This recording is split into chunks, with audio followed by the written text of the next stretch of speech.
What is sleep apnea secondary to VA? If you're a veteran wondering how sleep apnea can be connected to your VA benefits, you're in the right place. Let's break down what it means for sleep apnea to be secondary to VA service-connected conditions. Sleep apnea is a sleep disorder that affects your breathing during sleep. It can be either obstructive, where your throat muscles relax and block your airway, or central, where your brain doesn't send the right signals to your breathing muscles.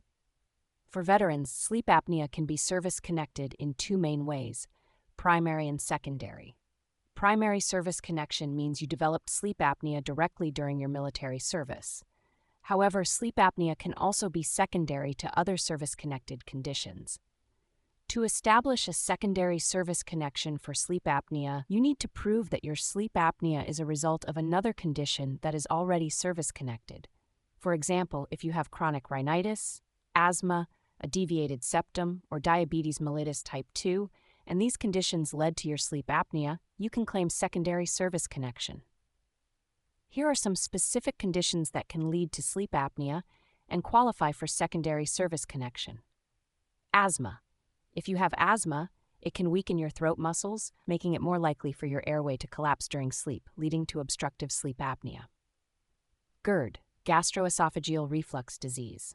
Sleep apnea can aggravate GERD by not clearing the esophagus properly during sleep, and GERD can also contribute to sleep apnea by causing spasms in the vocal cords.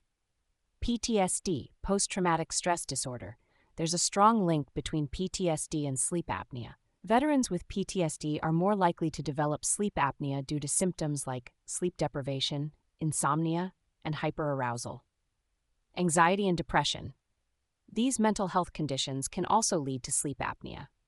If you're service-connected for anxiety or depression, you may be eligible for secondary service connection for sleep apnea. To file a claim for secondary service connection, you need 3 key pieces of evidence: a current diagnosis of sleep apnea, usually confirmed by a sleep study; an in-service event, injury, or illness that is already service-connected; a medical nexus opinion that links your sleep apnea to the already service-connected condition. For instance, if you didn't have sleep apnea before developing depression due to your military service, your sleep apnea could qualify as a secondary service-connected condition. You don't need to be diagnosed with sleep apnea before filing for secondary benefits, but a sleep study from your doctor can help prove your condition.